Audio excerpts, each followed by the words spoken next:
how are you? Babs, come over here and say hi to Bill Gates. Hello, Mr. Gates. Hi, Mrs. Pewterschmidt. Well, this is a quaint little party you guys are throwing. Hey, Bill, would you help me program my Zune? Oh, wait, I have an iPod like the rest of the world. Why, you...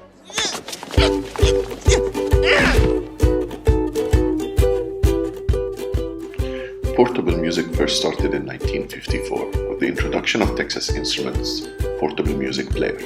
Priced at the equivalent of $900 today, it was not received widely.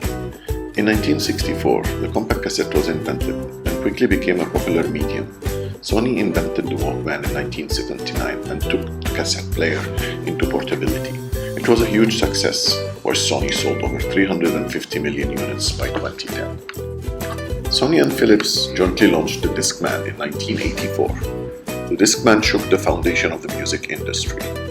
In 1993, the MP3 player was invented and revolutionized in 2001 when Apple launched the game-changing iPod, which became the fastest-selling portable music device of all time, 350 million units sold and 3 times faster than the Walkman, with a multitude of options and supported by an iTunes digital collection. That's iPod. I happen to have one right here in my pocket, in fact. There it is, right there.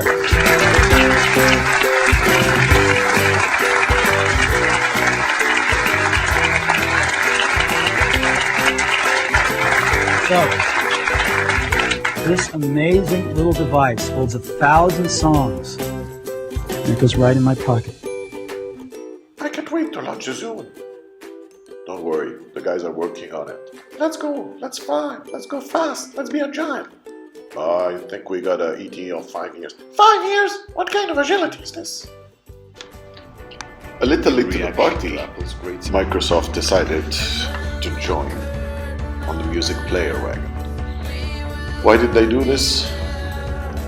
Zune was an attempt for Microsoft to enter the portable music market. It was an extension of Microsoft's MSN Music initiative.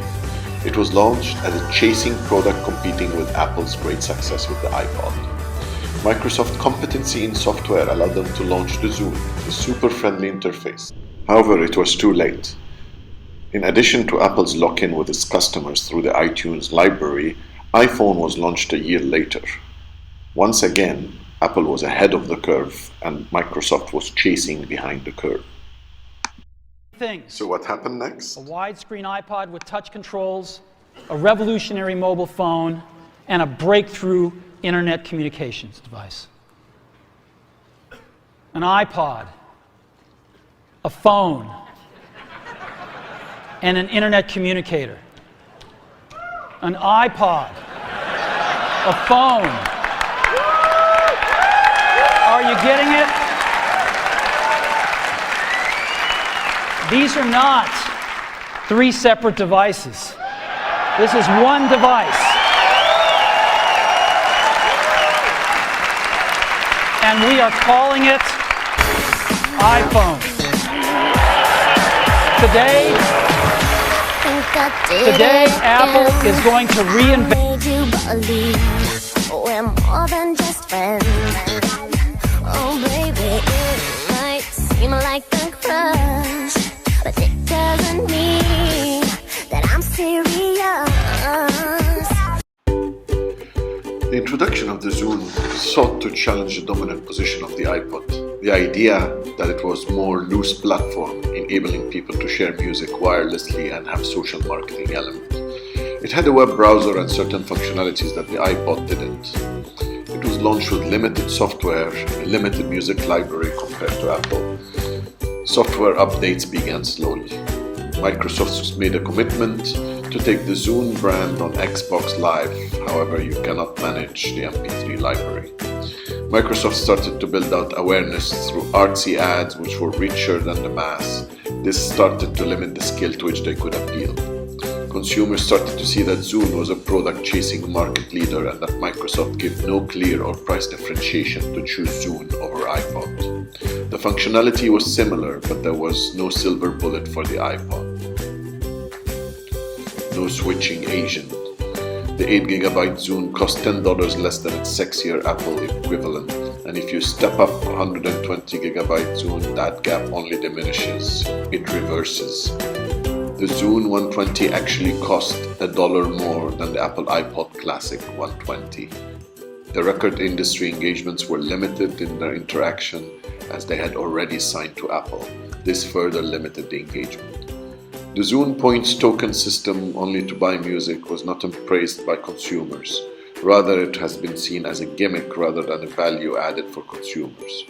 There was skepticism for consumers that it was a sham hiding how much you were spending.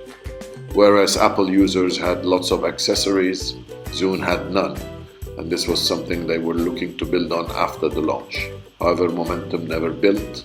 Zune had challenges appealing to a younger, hipper generation with Zune when the underlying brand was Microsoft.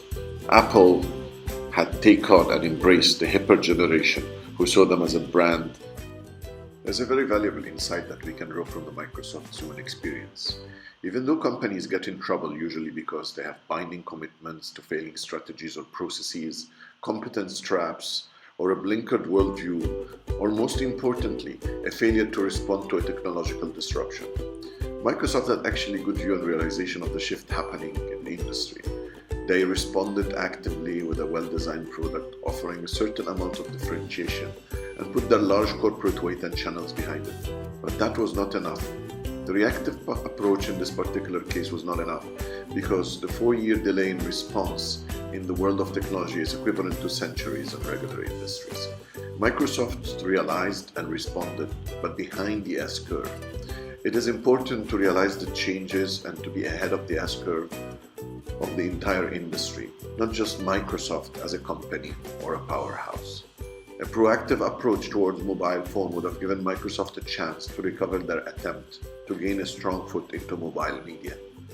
But this time they failed to realize this and were months more behind the curve. Timing is everything. Microsoft were long on ideas, but short on time.